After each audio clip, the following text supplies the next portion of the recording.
Chapter 1. Marcus Reed had not set foot on a professional court in 4 years, and yet the smell of a Lagos gymnasium still hit him the same way it always had: sweat and rubber and the particular electricity of bodies moving faster than the mind could track. He had come to Nigeria for his sister's wedding, not for work, telling himself repeatedly on the flight over that this was a vacation, a chance to be an uncle and a brother instead of the man everyone in the league still whispered about. But old instincts did not retire just because a front office did. When his nephew dragged him to a cracked outdoor court behind a market in Ajagunle to watch a Saturday pickup game, Marcus went along mostly to be polite, his mind still tangled in the wreckage of the career he had lost. He was 3 minutes into the game before he stopped thinking about anything else at all. The kid moved like he had been poured from somewhere higher up. He was maybe 6'7", lean in the way young men are before a professional strength program fills them out. And he read the court with an instinct that could not be coached into someone. It had to already live inside them. Marcus watched him rise for a rebound over two grown men and come down already facing the direction he intended to pass. No wasted motion, no hesitation, the kind of court vision Marcus had spent 20 years searching for and had found maybe 4 times in his entire career. He asked his nephew who the kid was, trying to sound casual, failing completely. "That's Elias," his nephew said, laughing at the desperation in Marcus's voice. "Elias Okafor. Everybody around here knows him. Nobody outside here does." Marcus stayed until the game ended, then waited by the fence like a man half his age watching Elias towel off with a shirt that had more holes in fabric. Up close, the boy looked exhausted in a way that had nothing to do with basketball, the tired that came from carrying something heavier than a game. When Marcus introduced himself, Elias barely looked up from lacing a pair of shoes held together with electrical tape. He had heard scouts talk before, he said in the flat voice of someone who had learned not to expect anything from promises. Men came through with clipboards and cameras twice a year, took video, said they would call, and never did. He was not interested in becoming another story people told about wasted potential. "I'm not one of those guys," Marcus said. And even as the words left his mouth, he heard how hollow they sounded, because technically he was exactly one of those guys, just without a team behind him anymore. Elias's eyes flicked toward him with something between amusement and pity, the look of a young man who had survived long enough to recognize desperation wearing a nicer shirt. He asked not unkindly what team Marcus scouted for now, and Marcus felt the question land somewhere just beneath his ribs. He admitted because lying felt pointless in front of someone who had already seen through him that he did not currently scout for anyone. He had been let go from the league 4 years earlier after a draft recommendation collapsed publicly, a young player he had championed, flaming out in his rookie season for reasons that had nothing to do with talent and everything to do with an injury history Marcus had been assured did not exist. The league had needed someone to blame. Marcus had been convenient. Elias considered this for a long moment, tying the last knot in his shoelace with unnecessary care, clearly deciding how much more of his afternoon this stranger deserved. Then he said something that stayed lodged in Marcus's chest for the rest of the trip. He said his little sister Adaeze was 11 years old and depended entirely on whatever money Elias could bring home from selling phone chargers at the market between games, because their parents had died in a bus accident 3 years earlier and there had been no one else. Basketball was not a dream for Elias. It was a door he had stopped believing existed, and he could not afford to waste time standing in front of one that was only painted onto a wall. Marcus should have let it go there. Every rational part of him, the part that remembered exactly how thoroughly the league had humiliated him, the part that knew he had no team, no budget, no institutional credibility left to offer. Anyone told him to wish the boy well and fly home to whatever was left of his life. Instead, he found himself asking Elias to meet him again the next morning. Same court, same time, so he could watch him play against better competition and see if what he'd witnessed in one game held up under pressure. Elias hesitated, clearly weighing the cost of an hour spent, hoping against the cost of an hour spent working, and finally agreed only because his nephew vouched quietly that Marcus used to be somebody who mattered in this world. That night, lying awake in his sister's guest room, with his phone screen lighting up his face, Marcus scrolled through 4-year-old footage of himself at a draft combine, a younger and more certain version of a man he barely recognized. He thought about Diane Coleman, the only person left in professional basketball, who still returned his calls in the small, struggling franchise she was fighting to keep afloat through a fourth consecutive losing season.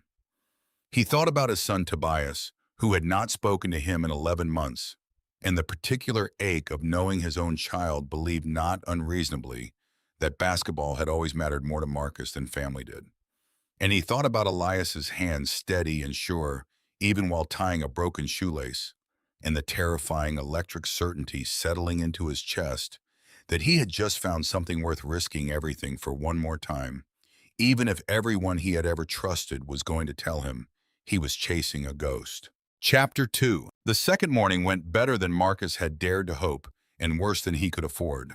Elias played against a rotating cast of older, heavier men who had grown up on that court and knew every crack in the concrete, and still he separated himself from them so cleanly that even the men he beat stood afterward, nodding in quiet acknowledgement, the universal language of people who had just watched something they would talk about for years.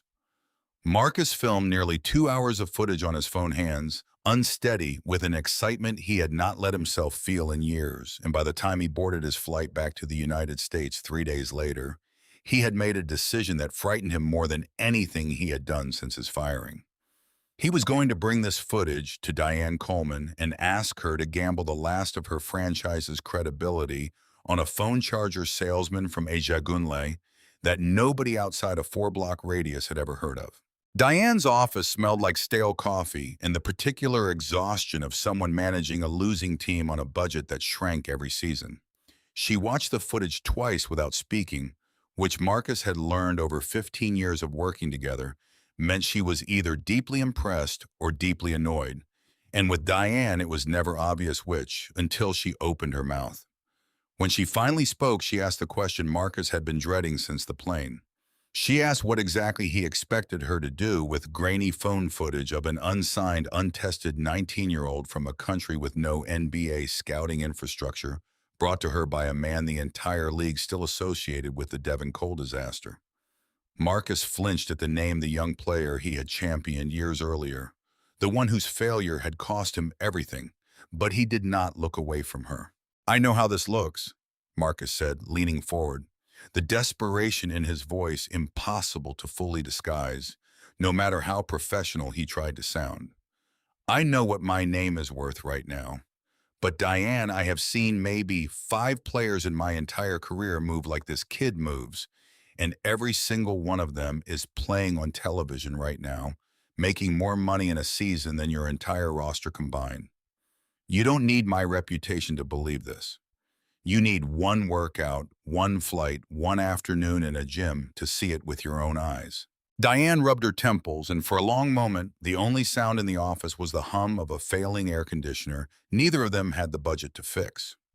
She reminded him not unkindly but firmly that her franchise was 2 bad seasons away from relocation talks, that ownership had given her exactly 1 more year to prove the team's value before they sold to investors who would move it to a bigger market and gut the front office entirely. She could not afford a publicity disaster. She especially could not afford one built on the word of a man the league still treated as a cautionary tale. But she admitted quietly, could not afford to keep losing, and losing teams did not get to be picky about where their next star came from. She agreed finally to fund one thing, a single scouting trip, economy class. No team resources beyond a plane ticket and modest per diem, and Marcus would be personally responsible for every dollar if it went nowhere. It was far less than he needed and far more than he had any right to expect, and he thanked her with the kind of raw gratitude that made her look away uncomfortable, waving him out of her office before either of them said something that felt too much like sentiment. Getting Elias to agree proved harder than getting Diane. When Marcus called him from a borrowed phone line 2 days later laying out the plan, a tryout in the United States, all expenses covered, a real shot in front of a real franchise. Elias's silence stretched so long Marcus thought the call had dropped. When he finally spoke, his voice carried none of the excitement Marcus had expected and all of the exhaustion Marcus should have anticipated. Elias asked what would happen to Adaeze while he was gone. He asked who would walk her to school, who would make sure she ate, who would be there if something happened to her, the way something had happened to their parents on an ordinary Tuesday that had started like every other day. Basketball was a door, Elias said again quieter this time, but doors could close on the people left standing behind them, and he was not willing to gamble his sister's safety on a dream that had failed for smarter, hungrier men than him 1,000 times before. Marcus sat with that for a long time after the call ended, staring at a photograph on his desk of Tobias at 12 years old, grinning gap-toothed after his first Little League home run a game Marcus had missed because of a scouting trip he could no longer even remember the destination of. He understood with an ache that felt almost physical that he was asking Elias to make exactly the choice Marcus himself had made over and over across 2 decades to bet a child's stability against a professional dream, and he had no right to pretend that choice was simple. And yet he also knew with the same certainty that had kept him standing at that chain-link fence in Ajagunla that some doors only open once, and that walking away from this one would cost Elias something he might spend the rest of his life trying to name. He called his sister that night and asked carefully, delicately, whether she and her husband might be willing to look after Adaez for a few months, if it came to that, paid properly, generously, no favor expected in return, and whether she thought Elias might trust family more than he trusted a stranger's promise. His sister was quiet for a moment before she said what Marcus already suspected, that she believed in Elias's talent as much as Marcus did, but that no amount of money would matter to that boy unless he believed, truly believed that Marcus was staying in his corner for the whole fight, and not just the exciting parts. Marcus hung up the phone and understood with the particular clarity that comes late at night when a person is too tired to lie to himself, that the version of Marcus who had failed Tobias could not be the version of Marcus who showed up for Elias. Something in him would have to change first before he could ask anyone else to trust him with everything they had. Chapter 3. Elias arrived in the United States on a gray October morning, carrying a single duffel bag and an expression that suggested he expected to be sent home within the week. Marcus's sister had agreed to look after Adaeze with a warmth that seemed to ease something tightly wound in Elias's shoulders, though Marcus noticed he called Nigeria twice a day without fail, unwilling to let more than 12 hours pass without hearing his sister's voice. The training facility Diane had scraped together access to was modest by professional standards, a converted community center gym with mismatched flooring and a shot clock that buzzed a half-second late, but to Elias it might as well have been a cathedral. He trained with an intensity that startled even Marcus, arriving before sunrise and staying until the janitor physically turned off the lights, driven by an understanding that this opportunity existed on borrowed time and borrowed money neither of them actually had. The first 2 weeks went well enough that Diane flew out personally to observe a scrimmage against 2 players from her franchise's development roster, and what she saw seemed to genuinely rattle the careful skepticism she had maintained since Marcus first brought her the footage. Elias moved like a player who had been training under professional systems for years rather than days, absorbing coaching corrections with a speed that impressed even the assistant coaches Diane had borrowed for the session. For the first time since Marcus had met her, Diane allowed herself to say out loud that this might actually work, that she might be looking at the kind of discovery that saved careers instead of ending them. And Marcus felt something in his chest loosen that had been clenched tight for 4 straight years. The unraveling began on a Tuesday, 3 weeks into training, during a routine conditioning drill that should have meant nothing at all. Elias planted awkwardly, coming down from a rebound, his ankle rolling beneath him with a sound that silenced the entire gym, and he went down hard onto the mismatched flooring, clutching his leg while Marcus's stomach dropped somewhere near his shoes. The team physician's initial assessment suggested a moderate sprain rather than a fracture, which should have been a relief, except that the same afternoon, while Elias was still icing his ankle in the trainer's room, A local sports blogger published a story questioning the entire premise of Marcus's discovery, asking pointed questions about whether an untested, undocumented player from Nigeria with no verified birth records or amateur competition history could really be trusted, and reminding readers in case they had forgotten exactly which scout was vouching for him. Diane called Marcus within the hour, her voice tight with the particular controlled fury of someone watching a fragile plan collapse in real time. She told him the league office had reached out asking for clarification on Elias's documentation, that two members of her own ownership group were now questioning whether this entire venture had been properly vetted, and that the injury, however minor, had given every skeptic in her organization exactly the ammunition they needed to shut the whole thing down before it went any further.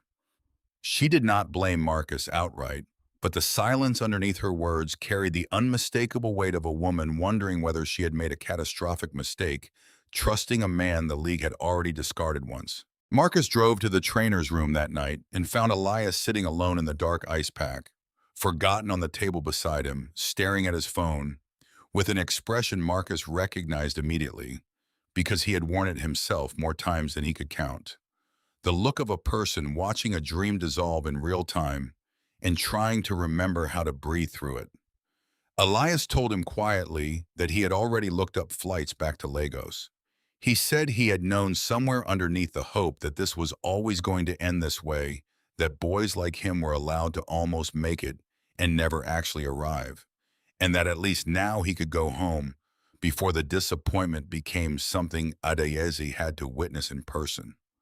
Marcus sat down across from him, ankle deep in his own doubt, and for the first time in the entire process, found himself unsure whether he had done this brave, desperate young man an enormous kindness or an unforgivable harm. "I need you to listen to me," Marcus said finally, his voice rougher than he intended. "I have spent 4 years being the man everyone points to when they want an example of a scout who got it wrong.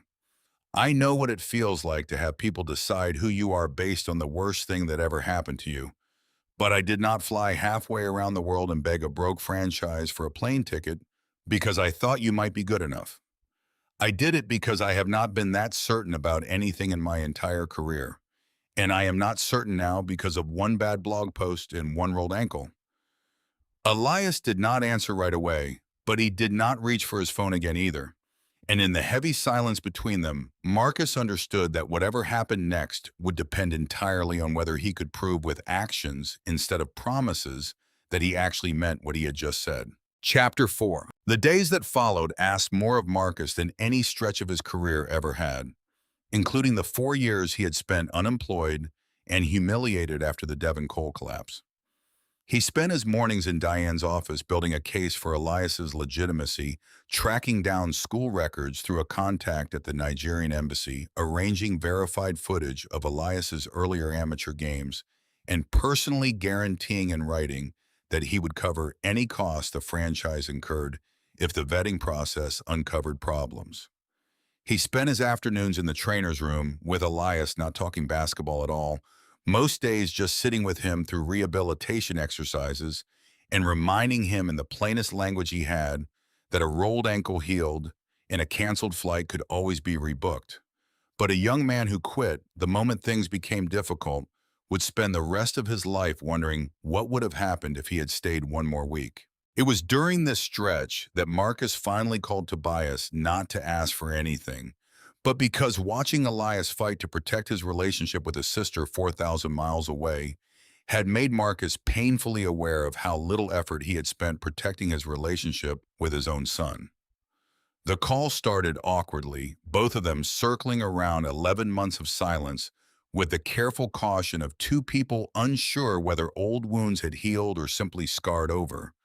But Marcus, for the first time in longer than he could remember, did not lead with an excuse. He told Tobias plainly that he had missed too many of the moments that mattered, that ambition had cost him things no career achievement could ever replace, and that he was trying clumsily and probably too late to become a different kind of man before it became impossible to change at all. Tobias was quiet for a long moment before admitting in a voice that cracked slightly on the words that he had watched a video of Elias's scrimmage that a cousin had sent him, and that for the first time in years, he had felt something like pride watching his father fight for someone else, the way he had once wished his father would fight to be present for him. The vetting process concluded in Marcus's favor 9 days after it began, the embassy contact confirming Elias's records were legitimate, and the blog's insinuations baseless, and Diane's ownership group grudgingly agreed to let the tryout proceed as originally planned. But the reprieve came with a cost neither of them had anticipated. Diane informed Marcus, her voice heavy with an apology she clearly hated giving, that the franchise's board had used the controversy as leverage to accelerate their long-threatened relocation decision, and that the tryout Marcus had fought so hard to arrange would now double as the final showcase event before ownership decided once and for all whether the team stayed in its current city or moved to a market with deeper pockets and less patience for unconventional discoveries. Everything Marcus and Elias had built toward would now happen under the brightest possible spotlight in front of investors who had no emotional investment in second chances and every incentive to dismiss anything that looked even slightly like a risk. Elias absorbed this news with a composure that surprised Marcus, though he suspected it was less genuine calm than the particular stillness of someone who had already survived losing everything once and had decided somewhere in the quiet hours of rehabilitation that fear was a luxury he could no longer afford. He told Marcus in a tone that carried none of the hesitation from their first conversation in Lagos that he was done being afraid of doors closing on him. He had spent 3 years protecting his sister by staying small, staying careful, never reaching for more than he could immediately hold, and he was tired of it. If this was the moment that decided everything, he wanted to walk into it, standing as tall as the 6'7" he had spent his whole life trying to make invisible. Marcus looked at him, ankle-taped eyes, clear jaw set, with a determination that reminded Marcus painfully of the young man he himself had once been, before the league taught him to doubt everything he saw, and understood that whatever happened in that gym would not just decide Elias's future.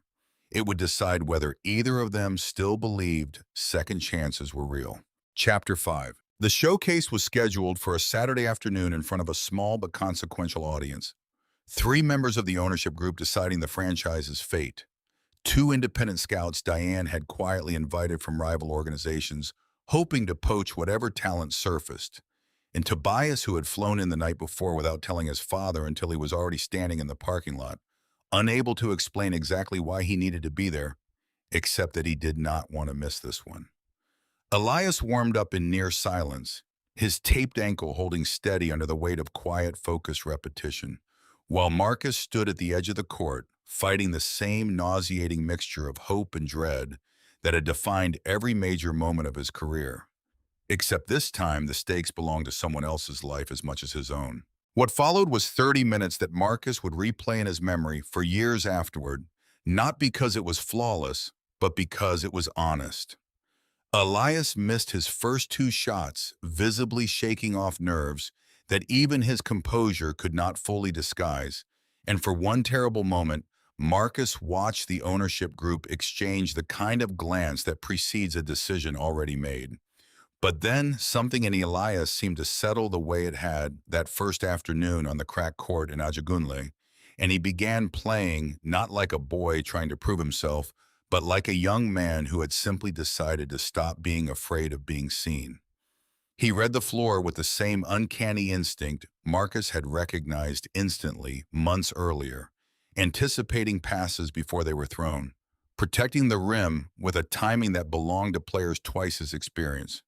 And by the final 10 minutes, even the rival scouts had stopped pretending to take notes and started simply watching. When it ended, the gym fell into the particular hush that follows something everyone present understands they have just witnessed the beginning of. Diane crossed the court, first extending a hand to Elias that trembled slightly with an emotion she did not bother hiding, and told him in front of everyone that she intended to offer him a contract regardless of whatever the ownership group ultimately decided about relocation, because talent like his did not wait around for franchises to solve their internal politics. The ownership group, watching two rival scouts already pulling out phones to call their own front offices, seemed to reconsider the wisdom of losing an asset this valuable to a competitor. And by the time the gym emptied that evening, murmurs about relocation had quietly given way to murmurs about resigned investment. Though nothing was yet certain, and everyone in the room understood that basketball, like everything else worth having, rarely offered guarantees. Marcus found Tobias waiting by the exit, arms crossed, wearing an expression that mixed pride and something more complicated underneath it. And when his son finally spoke, he said simply that he understood now, watching his father fight for a stranger with everything he had, exactly what it might have looked like if Marcus had fought that hard for their own relationship years earlier, and that he was willing if Marcus was willing to find out whether it was too late to try. Marcus pulled his son into an embrace that neither of them rushed to end, and somewhere behind them, Elias stood with his phone pressed to his ear, already telling Adayez in rapid, joyful Igbo that everything was about to change. His voice cracking with a relief. 3 years of quiet grief and quiet strength had never once allowed him to show in public before. In the weeks that followed, the story of the disgraced scout and the street ball prodigy from Lagos would travel through basketball circles the way remarkable stories always do. But Marcus found he cared less about vindication than he once believed he would. What mattered, standing in that gym, watching Elias hug Diane and call his sister and glance over just once to make sure Marcus was still there, was the simple, hard-won understanding that some doors only open for people brave enough to keep knocking, and that the truest measure of a second chance was never what a person did with it for themselves, but who they chose to bring through the door alongside them.